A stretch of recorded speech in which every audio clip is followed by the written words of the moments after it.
everybody for joining us today. This is our very first webinar through the Balance in Mind group that is powered by Lake Washington Schools Foundation. We are very lucky today to have Jana with us from the Dougy Center. And let me start though, if you don't mind, Jana, I just want to let everybody know a little bit about Balance in Mind because we are new this year, actually last year, but this is our first full year.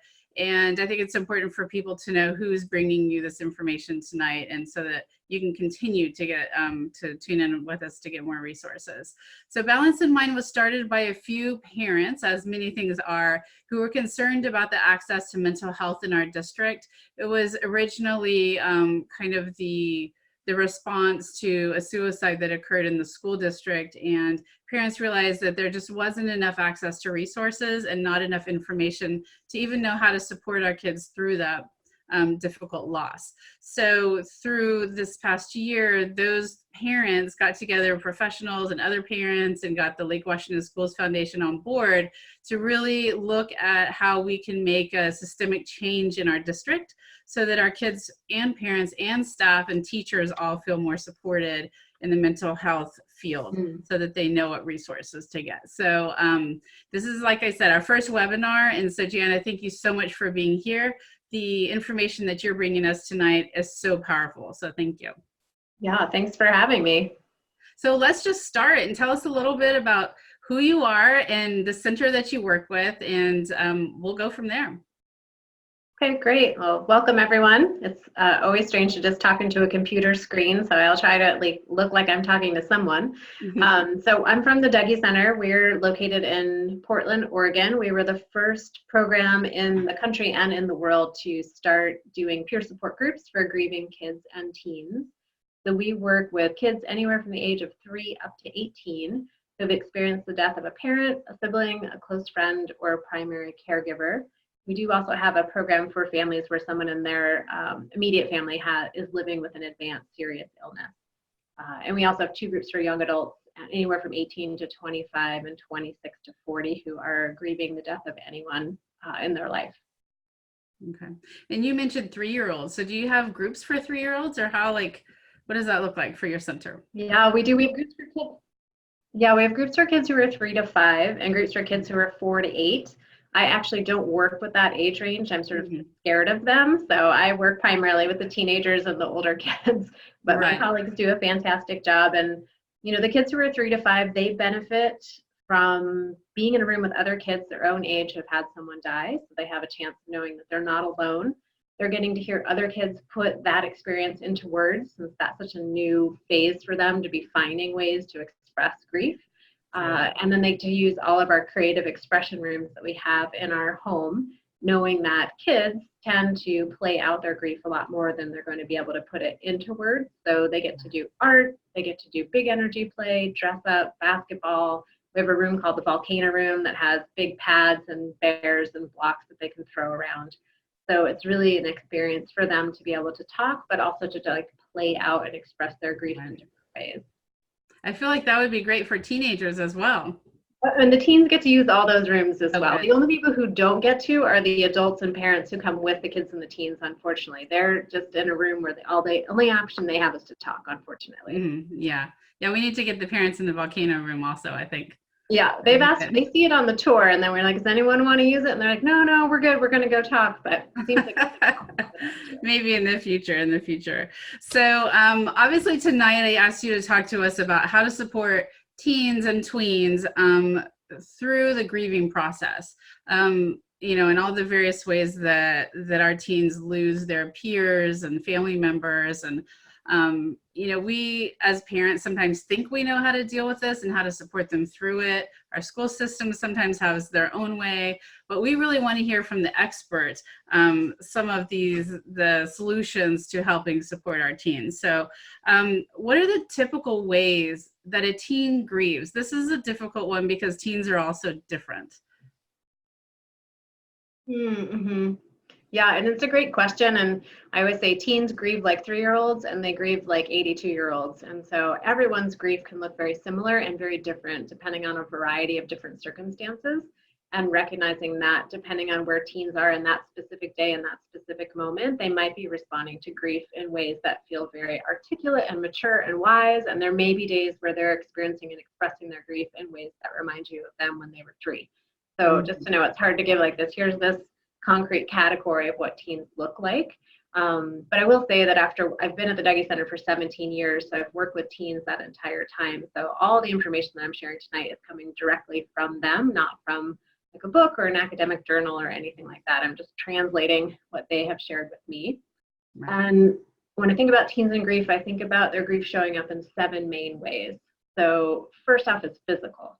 So teens may be experiencing a lot of physical responses to loss. That can include not sleeping well, changes in how they're eating. They might end up with a lot of somatic complaints like headaches, stomach aches, just feeling really run down, or that combo that I think many adults can relate to when you're exhausted, but you also can't relax at the same time. That's a really common one. Sometimes they're just have a lot of extra energy that they need to burn off in different ways. So a lot of behavioral ways can be the first, kind of like the first indicator that teens are in their grief. Cognitively, a lot of teens and adults will experience challenges with focus, memory, concentration, walking into the room and not being able to remember what they went in there for, forgetting schoolwork, after school practice, just things like that where it's hard to just track because their brains are so focused on trying to make sense of what's happened. Not a lot of like energy and time left over for some of those things. So a lot of challenges with like cognitive pieces in that way. Emotionally, you know, grief gets stereotyped as being sadness, and it's so many more emotions than that. So grief can sometimes look like rage. It can look like frustration, guilt, regret, shame. It can look like confusion, and it can also look like not feeling anything at all. It's really common for teens to say, I don't feel anything, and then I feel guilty about not feeling anything. So sometimes just normalizing that for them, that sometimes it's you can't feel anything yet because it's still so new, and sometimes you just don't have a feeling about it, and that's okay too. Yeah, and I see that with some parents who are like, I want to be there for my teen to support them. So it's almost like they're pushing and pushing to see that grief, to see the sadness, and so they're like, you can talk to me, you know, and maybe that teen isn't feeling anything. Maybe it hasn't come to reality for them of what's really happened. So yeah, we have to be mindful that don't make our kids feel bad in any way because they aren't grieving in the way we think they should. Yeah, absolutely. And there can be a lot of pressure for teens and adults too, I think, to look like they've got it together as well. You know, so there can be an easier way of like, I'm too busy, I have other things going on, I don't have time or space to even like consider what this might feel like. And maybe 6 months from now, a year from now, there might be a window in where a lot of emotions rise up all at once. And so as adults and parents, just be reassuring to kids that you may not feel anything today, you might feel something tomorrow, and then you might not feel anything again 2 days from now. It can be really confusing. Right. And the teachers need to be aware of that also, because what I do tend to see is teachers will be very supportive for the first week or two, and then it's almost like, let's get on with it, right? And they're well-meaning, right? That's their job to teach, but I think that we need to remember that in the classroom too. Yeah, absolutely. And it, you know, a little later on, as we talk through kind of like how can we support folks, there's a lot that comes in around knowing that grief doesn't have a timeline. One of the other categories that grief can show up is just spiritually. And for teens, a lot of times this looks like existential questions. Like, what is the point of all of this? What does this all mean? We're all just going to die anyways. And so it can lead to some of that despair and wondering, which can also be pretty common in teen years developmentally, but gets exacerbated or intensified when somebody dies. For some teens, they may connect even more so if they have a spiritual or religious tradition, or they may disconnect or feel very like there's a rupture in that community and connection. Behaviorally, we can see a lot of changes in just routines, friendships, activities, and that might be doing that more, like spending all my time with friends and doing activities, or really withdrawing from that. So that can be some of the behavioral pieces. Challenges in school and focusing and concentrating shows up behaviorally. Feeling extra irritable sometimes can be a big piece of it. Staying really busy and also risk-taking behavior too can really increase when a death has occurred. And then the other two things that are important to keep in mind is that grief is a social experience and it's a cultural experience. And so trying to keep track of how is the friend group grieving? What's the expectation from their friends about what grief is supposed to look like or not look like. What's the family? How's the family responding? And also, what are the cultural traditions of the teen who's grieving, and then maybe also of the family of the person who died, and how are those intermixing or not intermixing? And that social trends and cultural expectations can sometimes stand in the way of teens feeling like they can express their grief in a way that feels true to them, or it can also give them a good modeling for how to express their grief. So those are just the seven aspects that grief can show up in. And it can be so helpful just to remember it's so much more than just the emotions. I think as adults, we're really trained to look for emotional signs of grief. And there's so many other ways that it can be making itself known. Right.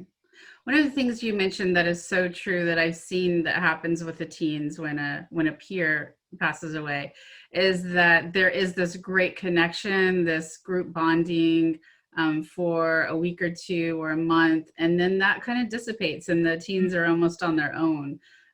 Some of the closer friends kind of keep connected, but as a community, it's this big gathering, and then all of a sudden things begin to go back to normal. So I would imagine for the kids closest to that peer who passed away would find that like very disconcerting, like it doesn't make sense to them.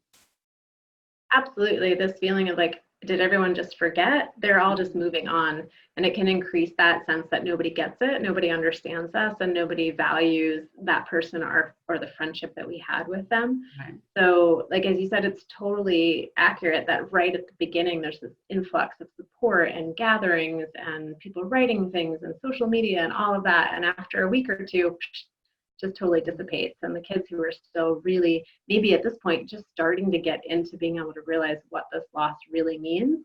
And that's when they're going to need more support, extra support, continued opportunities to gather with closest friends, opportunities to talk about the person who died, talk about their feelings, find creative ways to express that. Right. Okay. So 7 ways our teens can grieve. We have to remember that. Okay. And then this one I think is very, it's not obvious to us as parents and as the adults in the community, like the mistakes that we make when something happens and we're trying to support our teens. What are the things that you've seen well-intentioned parents and staff and adults do that can actually make things worse? Yeah, I really appreciated this question when you sent it to me, because I think it's really easy to fall into that, like, oh, I totally messed that up. What a mistake I just made. And then just to offer some grace to parents who are tuning in that these are just socialized habits. And that even in this field after 17 years, when I hear of a friend who's had someone die, my go-to is going to be the phrases that are what has been taught to me through years and years of books and radio and movies and things like that. And so just to know it's natural to like go to those things. And that there just can be some things to say that are maybe a little bit more helpful and supportive. And I think the biggest piece, like the foundation of that, is recognizing that grief is not something that needs to be fixed or changed or alleviated or taken away. And so any of those comments that come from a place of I want to make this child feel better as soon as possible and get them to stop grieving, those are going to be the ones that go in the category that maybe don't feel as helpful or connecting. And if we can sit in this place of grief is something that just needs to be acknowledged and validated and supported, that's going to open the door to find new creative ways to connect and to reach out to teens that feel more supportive. So yeah, trying to fix it or change it, that's definitely not going to land very well, not just for grief, probably any challenge that your teen is bringing to you, unless it's like, hey, mom, can you help me get my driver's license? That's something you can fix, but grief is not going to be a fix. Right. So can you give us, it feels like you're being very careful to not say the phrases, but can you give us a couple examples of phrases that are the learned phrases, like you're saying, even you kind of slip back into the learned phrases. What are the ones that are super helpful? Yeah, well, and these are challenging too, because it depends on the teen. Like I can say, don't say this. And then there's going to be some teen where that actually feels really good. So unfortunately, I wish I had like the magic algorithm of those things. But in general, teens say, I'm sorry for your loss, starts to just feel repetitive and empty. And so finding some other thing to say. I mean, if it's your child, you may say it that one time and don't just keep saying it, but also helping them be able to talk about the frustration they may have with other people saying that to all the time, Right. and like understanding. And I'm like, oh, well, they don't mean any harm, honey, or, you know, that's just what people say. Just be like, well, what's frustrating you about it? And let them talk about that. Or like, just doesn't feel authentic, or I don't know what to say back to them. Like, it's okay. Was it your fault? Like, nobody knows how to answer that. Right. So I'm sorry for your loss. That's a tough one. I actually heard someone who had lost their husband. They said they didn't like that phrase because they didn't lose their husband. They knew where their husband was, and he had passed away. And it was right. just a wordplay, but it really bugged her for that reason. And that sometimes that's the most important part, is giving someone a chance to talk about what's bothering them about that phrase, rather than trying to like eradicate that phrase from all of humanity, which we're never going to be able to do. Right. Plus, sometimes it feels really good to people if someone says, I am so sorry you're having to deal with this. Yeah. I have asked the teens multiple times, okay, you guys don't like I'm sorry for your loss. What do you want people to say? And we don't know. We don't have anything else. But the only thing they've actually come up with over the years is just say that sucks, because it totally sucks. Which, as a parent, that can be a hard thing to say. It doesn't feel quite as on the level. But just getting to that emotional content of this totally sucks. And I'm so sorry it happened. Other ones that are not super helpful, your friend wouldn't want you to be sad. Your friend wouldn't want you to feel this way. If your teen's expressing any sort of guilt or regret, our initial urge can be to get rid of that for them. So rather than saying like, oh, well, don't feel guilty, you couldn't have known. Don't feel guilty, you couldn't have done anything. To say, yeah, you're really wishing you had called your friend one more time, or you're really wondering if maybe connecting with them a few more times might have made a difference. What do you think about that? And then just giving them a little space to talk about it. What are some of the other ones? I'm sorry, don't feel that way. All those like classic platitudes. They're in a better place. They're out of pain now. Gosh, you know, I've worked so hard to not say them, I can't even come up with them right now. Those are some of the good ones. But I think it goes back would say to, those like are some of the major ones. Yeah, the idea of acknowledging, validating, and not trying to act like this is something to fix. Those are the three main things to kind of think about. Great. Okay. Yeah, so the other thing that can happen on. Go ahead. I was going to say the other quote unquote mistake I think that can happen is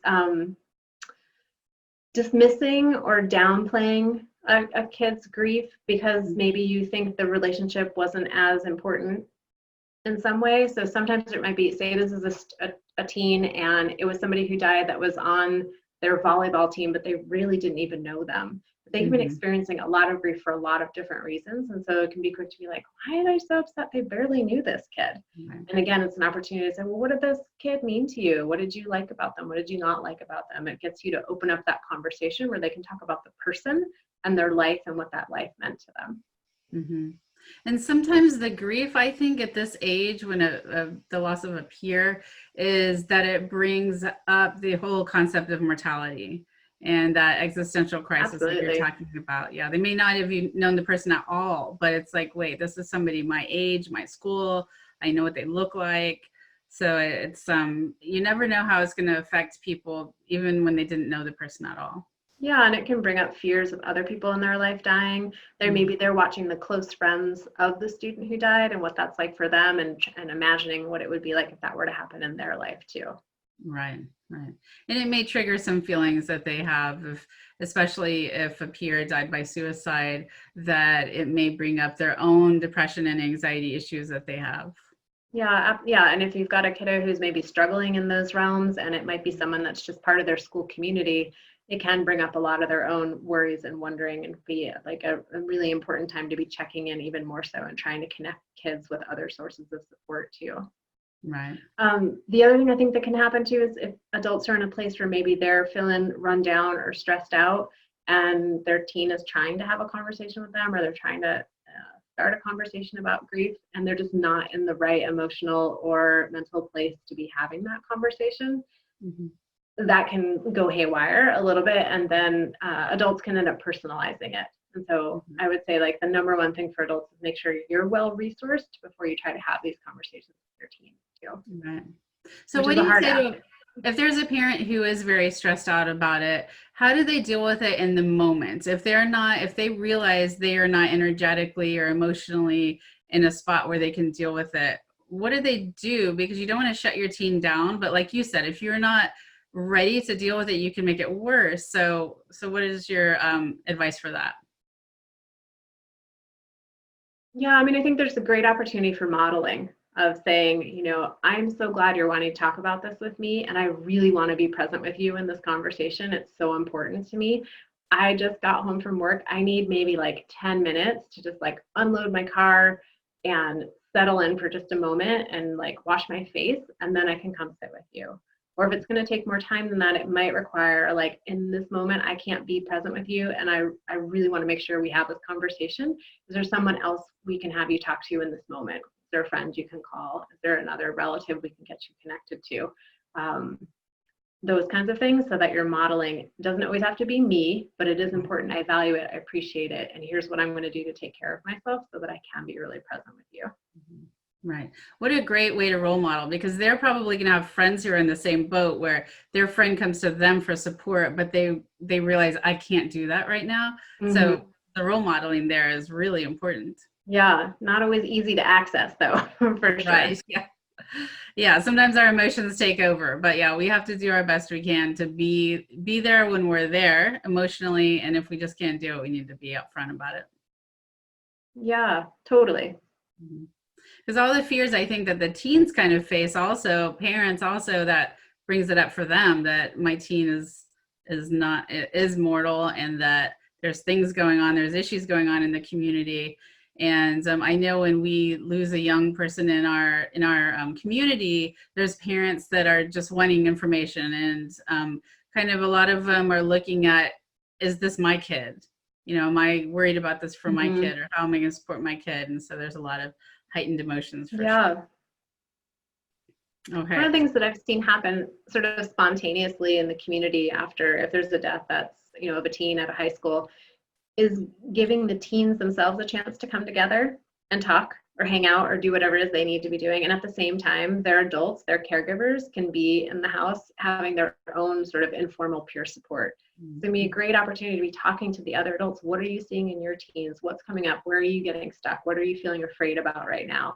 And you might get some of that normalization, that support of, oh yeah, my teen's doing the same thing. And, or it might be like, oh, my teen is doing some stuff that seems maybe a little bit more intensified than all these other teens. Maybe it is time to be reaching out for some professional support. Right. That's a great idea to have.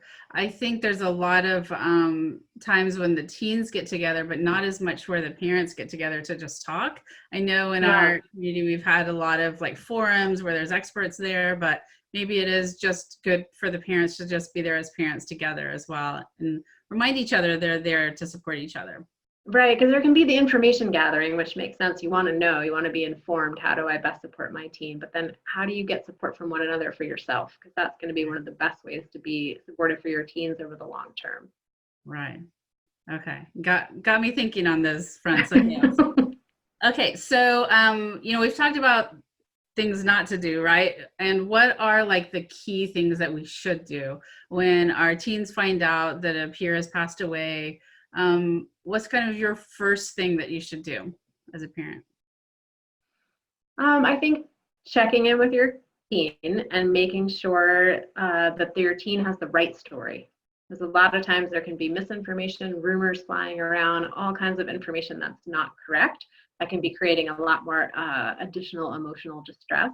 And so it's super important for teens to just have the clear, factual information. And hopefully it's the same information they're getting at school and information they're getting from their friends, so that you can just clear up if there's any misunderstanding. So I would just be checking, like, what have you heard? What's the story you're hearing? What's the story you're hearing from friends? So that honesty is really important. So let me ask you just about that piece, because here's what usually goes down. The school sends out a statement, right, which is usually a very kind of very surface level. We don't know much, basically. And then the teens with texting and social media and how they get so much more information than we do as adults. So many times the teens know more than we do. So how do we handle that? When we go to them, what's the story? We don't even know what's true. Yeah, and that's a really tricky piece. I mean, I think it's sometimes like the facts themselves are important, the bigger picture I think about is if adults have information that they're keeping from the teens, that's really where we start to run into some of those challenges with the trust piece. So I think it's more like teens have a story that is absolutely not true, like a rumor that is absolutely not true, is to like dispel that. But to maybe just name it, to say, you all have a lot more information than even the adults do. What are the pieces about the story that's important for you to let me, like, that you want me to know about? That can be a way to start that conversation. Sometimes there can be a lot of speculating about why somebody died by suicide, how it happened. And as a parent, you can offer to them, like, there's a lot of questions. There's a lot of questions we don't have answers to. I totally understand the urge to information gather, but we also want to take a pause and just recognize that this person has died. And that's the thing that's the most, I don't like to use the word important, but that's really the most relevant piece right now. And that we want to be honoring that child who died and their family, and that a lot of like the extra information gathering, while it can feel like this is going to help me, in the end, it's not really going to make that much of a difference, but it could end up being really hurtful to the family members. So there can be a way of doing a little bit of education around that too. But I like the question that you're. So we have our honesty. I like the question of what have you heard, because whether they're right or they're not, at least what they think happened, and then you can say, I don't have all of the facts either, but I'm glad that we're able to talk about this. Yeah, and just to normalize that urge to get more information, while also balancing it with, is it going to really help us in the end to know that? And I get that you want that. Just because adults, right, we're constantly scanning the news when something's happened. We want more information. But in the end, is that knowledge going to change anything? Or is it just a way of trying to, work with some of the anxiety that can come up when something like this occurs? Okay, so that's the first thing. So what are the next steps that we should be taking? Some of them we've already kind of touched around in a roundabout manner, but being there as a listener and listening when you're in a place where you feel like you can truly listen. And also when you're in a place where you feel like you're going to be able to respond in a non-judgmental, non-evaluative way, because we all come with our own opinions and thoughts and experiences, but with grief, especially with things like somebody dying of suicide.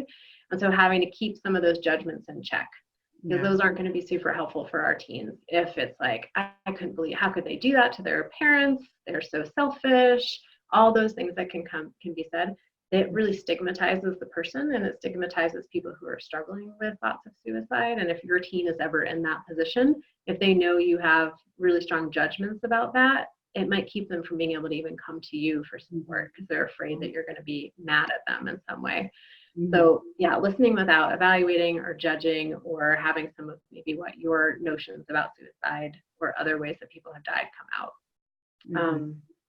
So that's a really big one. That's not an easy one to do at all. It sounds super simple, but it's not easy. No, and we also listen to speak sometimes, where we're just listening, like, okay, what are we going to say next? How can I help? Instead of just listening. Yeah.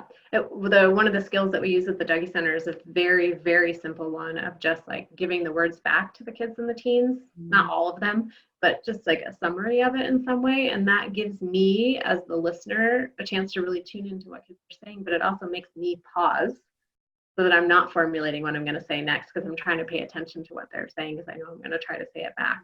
So that can be like a little trick for parents to do, to kind of slow that automatic wanting to come up with the next best thing to talk about. Right. The other thing that can come up is around routine and expectations.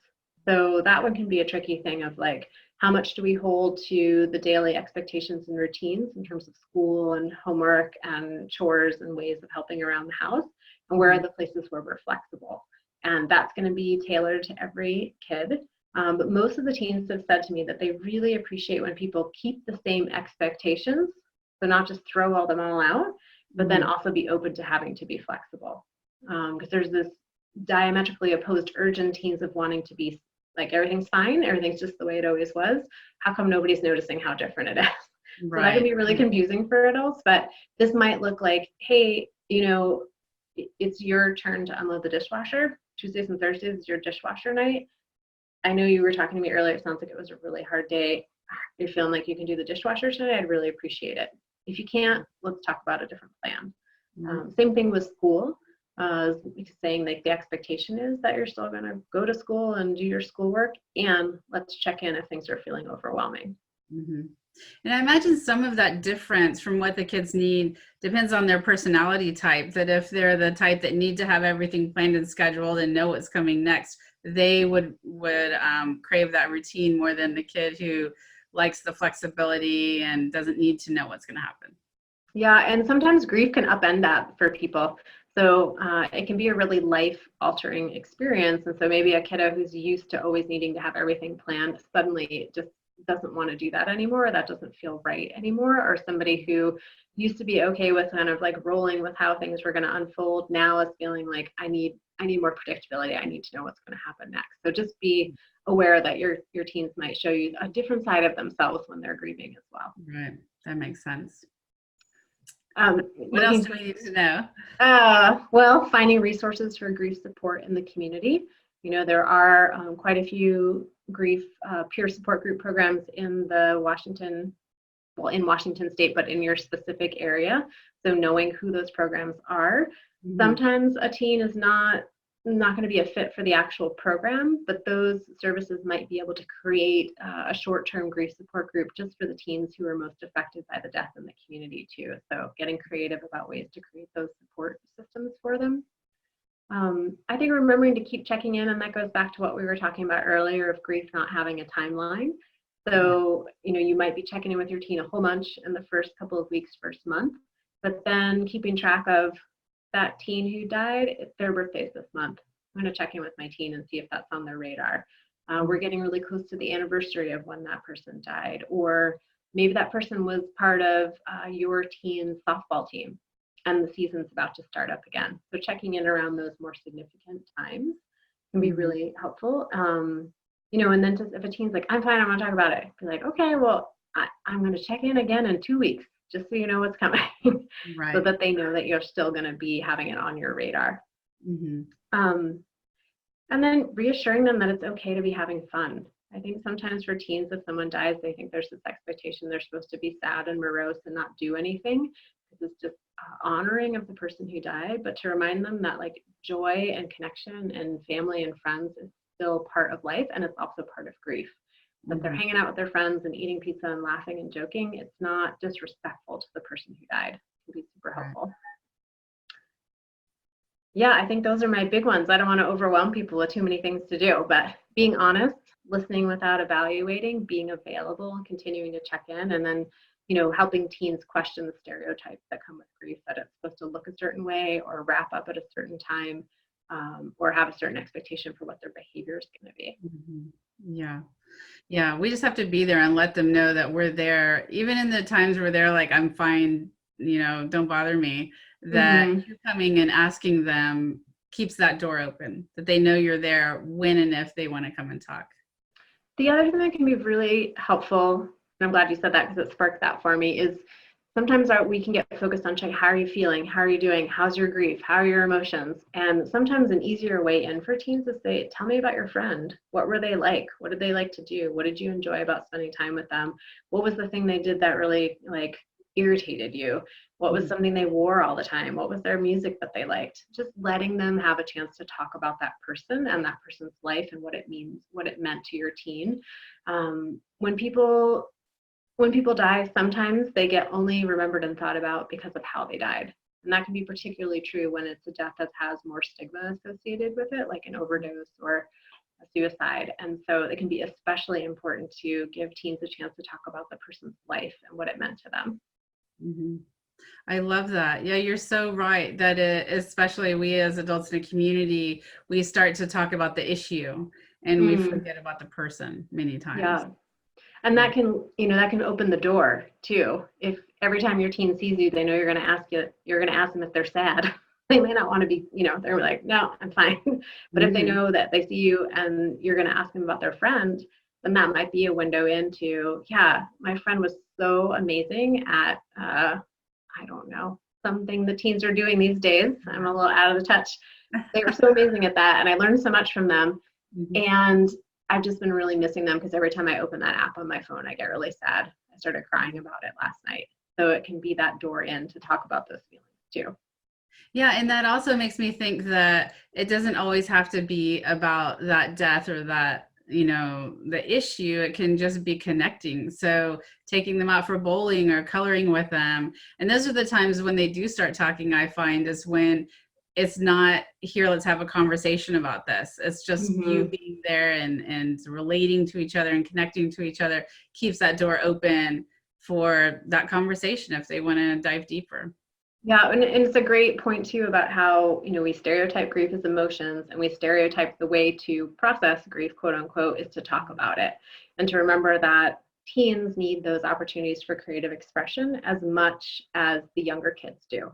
Even though Mhm. teens have more access to words and more access to be able to articulate their emotions, they're going to need to be able to play basketball and soccer and color and collage and eat pizza and all those kinds of ways that they can have fun, but also it's a way to actually process the emotions of grief as well. Yeah. And I think the staying connected too, and whatever way it is for them, that they aren't withdrawing and just dealing with it on their own. Right, that they have a relationship that they can count on in that way. Right. Awesome. Okay. So as a community, so we've been talking about kind of parents and how to support our teens. As a community, what should we do, shouldn't we do to support our teens? That's a really tough question. We could Yeah, it's a talk for really tough 3 hours, question. 4 hours about this one. Yeah. I mean, I think a lot of the times the community is really going to be what's there in the initial parts of grief. So, right after somebody dies, thinking about the community coming together and having a remembrance gathering, whatever that ends up looking like. Maybe it's a candlelight vigil, maybe it's a photo sharing, maybe it's just a picnic in the park. So, the whole community showing up, not the whole community, but a good portion of the community showing up can let the teens who were close with this teen and the teen's family know that they mattered and that they made a difference in a lot of people's lives. And so just that fear, that mere presence of showing up can be really important. Those informal sharing nights and days that we mentioned earlier, I think finding ways to gather teens and gather the adults together. And it could be like we're going to have a chance to talk about, what's coming up for us, or it could be we just really want to be together. It's just Mhm. important to be together right now. And maybe we'll talk about this person and maybe we'll talk about our feelings and our thoughts, but maybe we'll just be together. Mhm. Because grief itself can feel so isolating. So I think ways of seeing that the community is coming together, even for whatever it is, even if it's just like a volleyball game, can feel supportive to teens to know that they're not alone in what they're going through. Mhm. Some communities will come together and create yearly things that happen in honor of the person. There's a family who was connected to the Dougy Center, and they do a memorial car wash every year for their son who died. There's other folks that do memorial walks. There could be a memorial hike.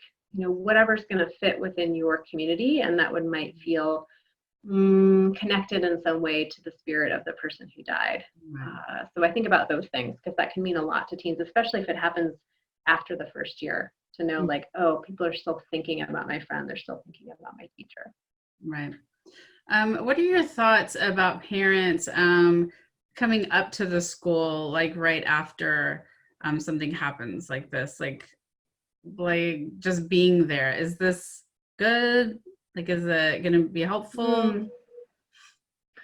That's one of those questions I'd want to be checking in with the school, like Hmm. the school administrators and the teachers, to find out from them, like, does that feel like a helpful thing?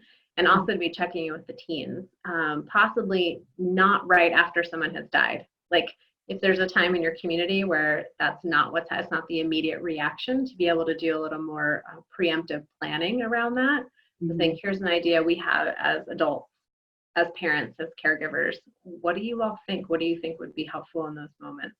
And Hmm. it's probably going to depend on each school. I can imagine it might feel nice to have like communities here. If I need to leave school early, I can go home.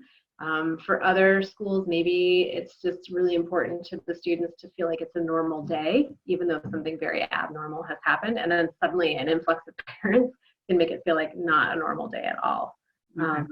But also really recognizing that as parents and caregivers, just wanting to be there, like Mhm. feeling really nervous and feeling like I just want to be near my kid as well. Right.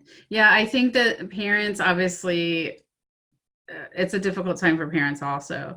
And I think that oftentimes we as a community want to fix it right away, like you were talking about. So I think some of the things that we might gravitate towards doing would come across to teens as, we're just going to fix this and you're going to be okay. Sorry for the loss. All those kinds of things you're saying not to do. We have to be really mindful as parents to not put this on our teens without getting their input. That's kind of what I hear. Yeah, checking in. And it might be like, hey, if you're gonna show up with like 20 pizzas for us to eat after school because we just want to be with our friends right now, that sounds pretty good. Yeah. You're all gonna come in and be in the halls and be asking everyone who walks by and handing out hugs. Like that might feel like too much. Yeah. So the parents themselves maybe is not what is the key there. It's the doing what the teens want. So if the parents come in, bring lots of pizza and leave, maybe that's the best behavior. That could be. For the teens to get together. And it could be one of those things where there's the urge to be there the day that something happens, but also recognizing that that support is going to be the most crucial a month, 2 months, 3 months, 6 months out from now. Or maybe planning a special day where the parents are contributing, like a after school party of some sorts or something like that. That doesn't have to feel like it's just because something tragic just happened, but like we're here for you for the long haul. Yeah, I like that it needs to be not just that week or day. We're here to support you through everything. I love that.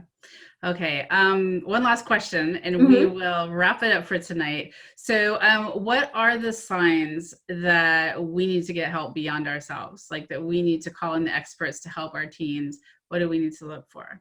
Yeah, I mean, it's going to be the same as it is for probably most challenges that teens are facing. So if there's any indication of a teen expressing thoughts of hurting themselves, hurting someone else, not wanting to live, anything like that, I mean, that's going to be an absolute, let's reach out for some additional support. I think there can be a period when somebody dies where teens may withdraw from activities and friends for a while they're trying to like figure out what's happening. They might be in a process of reevaluating what's important to them. That can be a big part of grief for teens. So I would say if you see your teen withdrawing for a while, that might be a part of the grief. If it goes on for quite a long time and you're not seeing them reinvesting in other things, so if say you had a teen who was really into basketball and they don't want to play basketball anymore, but now they're really into art or photography or music or something like that, there's been a reinvestment or revaluing. But if you're not seeing that, that might be a time to also be seeking out some additional support. The grief is going to be on the spectrum in terms of there's really natural, normal grief responses. And if they're at such a degree that they're interfering with day-to-day functioning, like if your kid is not able to go to school or stay in school, if they're not sleeping, if they're not eating, any of those things are going to be a time where like, I hear you that you're not wanting support, but I'm really seeing how this is impacting your day-to-day life. And it's beyond what I can do to help you. We got to get somebody else involved to help because I need the help to help you. So those are some of those things that are going to be really important to be looking for. And I like that language of I need the help to help you. So it's not putting it all on the teen that we need to get you in and fix you. It's that, look, I as a parent need support. You need support. Let's go do this together. Yeah, and there's even been some adults who they will start seeing a therapist or a parenting coach or someone and say, hey, I'm doing this because I want to figure out how to be the best parent to you possible. And my therapist and I realized that we really need your input. Would you be willing to come to 2 or 3 sessions with me so that you can coach my therapist on how to best coach me? That's be another way to engage them in the process. And like you said, it's so important for teens not to feel like they're the problem, which is so often what starts to happen. Like, you've got to get it together. You're really struggling. And it's like, those things are true. And how can we approach this as a family so that we can help everybody get the support that they need? Right. That's very helpful. Well, I really appreciate this conversation tonight. We've gone through a lot of information and you've really shed some light on ways that we as parents can help and as a community. So we, Balance in Mind Group is definitely going to talk about everything you said tonight and figure out what we can do to support our teens in the community. And I just really appreciate you taking your time out today on this holiday to give us some very, very needed information. Yeah, well, thank you all for doing, this work and trying to figure out what's going to be the most supportive. I think earlier, Sheri, I had shared with you some resources that the Dougy Center has created. We have some tip sheets, some podcast episodes. So if there's a way to share that with these folks as well, that would be Definitely. helpful. Yes, when because we're recording tonight, what I'll do is I'm going to be posting this on our Facebook groups and, making it shareable, and I'll have those resources as well. And we will put some resources up on the website too. Okay, great. All right. Well, please reach out if there's more questions that come up. I'd be happy to answer them from afar. Great. Thank you so much. I appreciate it. You have a good night. You too. Take care.